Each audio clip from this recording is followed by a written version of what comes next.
I'm a bit of a brain nerd these days because I've been learning so much about the neuroscience that is coming out. All these results are coming out day upon day, really, teaching us more and more about how the brain works and how important it is for us to know how the brain works, to really understand how to shape interventions, education, healing. And I want to share that neuroscience with everyone because when I learned the neuroscience, it started explaining a whole lot to me about my own personal life, my own personal struggles, and why I was bumping up against walls in my life as a woman, and also why that was happening to me as a practitioner. And getting those answers started to free me up to greater possibility for how I could be useful as a parent, as a partner, as a teacher, and as a healer. So, the neuroscience. What we now know is that there is a single capacity that when we possess it to its fullest degree, it makes everything in life possible. Learning makes learning possible. It makes adaptive pro-social behavior possible. It actually moves us out of an I can't place, this is what it looks like and feels like, to an I can do anything place. And that single capacity is called self-regulation. Self-regulation is our ability to modulate or tolerate our arousal levels. And arousal can have to do with just physiological experience of excitement, nerves, and it can also be related to affect, anger, and frustration. But the idea is that our arousal can get very big and high and powerful, and when it does, it can sweep us away. If we can keep it within a manageable range, which is what self-regulation helps us to do. If we can keep it in a manageable range, or what many people call either the zone of optimum arousal or what others call the window of tolerance, if we can keep arousal within that degree so that it's not either too high or too low, we can tolerate, the stress of life, the trauma that can get thrown at us, our daily struggles aren't overwhelming to us when we have this ability to modulate, right? Keep the arousal in an optimum zone. So it's important for us to understand how self-regulation develops, how it is affected by the stress and or trauma struggles of our daily life. So how does it develop? And then how is it affected by our experiences, right? Because things can go wrong.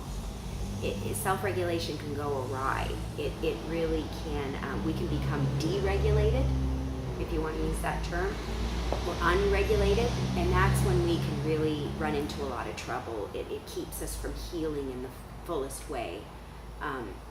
So, how does self-regulation develop? This is very exciting, and actually, it's interesting, and it relates to various textbooks that exist right now on the development of the brain that are not even very old, 5 to 10 years old, and yet the information is outdated. I've come across several of these textbooks.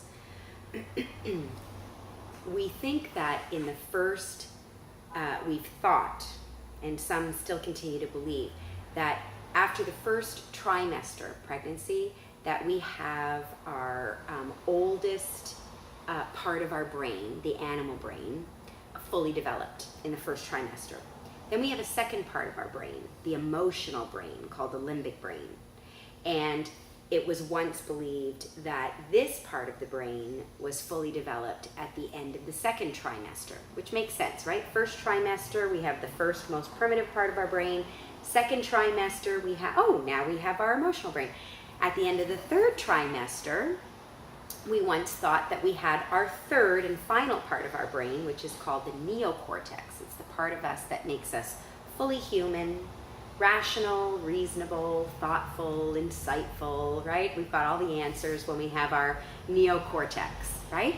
And it was once believed that we had that third part developed at the end of the third trimester, so that when we're born as a little baby, we're born with a fully functioning brain ready to go and take us through life.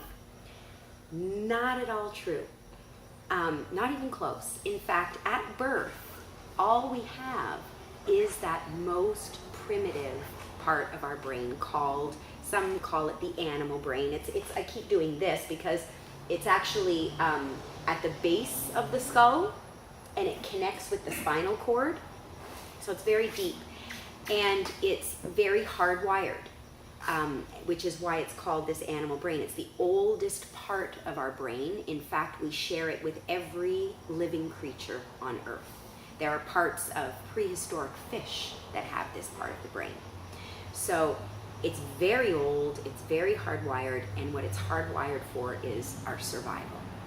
So it's all about our arousal. So when I talk about self-regulation being the ability to modulate arousal, the development of that starts from the very beginning of conception with the onset of the development of this animal brain. It's also called the reptilian brain or the brainstem. It speaks a very particular kind of language. It's the language of sensations. That part of the brain does not understand words. That's the neocortex up here that comes on much later. This brain that we're born with, and that's all we're born with, the only exceptions is a small little piece of the visual cortex and a small little piece of the auditory cortex. Other than that, we have our animal brain and its function of arousal, okay? So we're born, and all little babies experience is one of two different states. Distress, change my diaper, right? Or contentment, thank you for changing my diaper, right? Or I'm hungry, feed me now. Distress, right? Or contentment, thank you for feeding me. That was yummy, right? That's what babies experience, these two levels of arousal. That's what the animal brain modulates. Arousal and the coming down of that arousal, right? So the newborn baby with only its animal brain that cares only about survival and modulates this process of arousal, right? And speaks only the language of sensations. So let's really think about that, right? A newborn baby, how do you communicate with a newborn baby?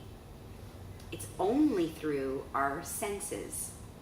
If they can't smell it, taste it, feel it, hear it, right? It means nothing to them other than that. So you can speak your words all day long, right? But do babies understand our words? They don't understand our words. If you want to communicate with a baby, you have to do it through the five senses. It has to be the cooing and the shushing and the rocking and the soft blanket and the suckling, and everything is sensory. Your smell is so important to a baby, right? Your sound. So they don't care about the words that you're speaking, but do they care about the tone of your voice? Do they care about your facial expressions, right? Is it contorted, like, oh, if this baby wakes up one more time, right? Or is it, it's so good to be with my baby, right? That is affecting the arousal level of that baby. So are we causing the distress, or are we causing the contentment? You see how we do that, whether we take them to this really highly aroused place and keep them there, is going to determine how that ability to self-regulate starts to come on board, right? So if we're responding to our baby with sensations in a really responsive way, in a timely fashion, and we're soothing our baby, right, with sensations, sensory experiences, then self-regulation starts to come on board in a really yummy way, right? It feels yummy. It's good. I'm distressed, but now I'm content. I'm not left in distress, right? But I'm soothed back into a comfortable state. That's what self-regulation is all about. It allows the comfortable state.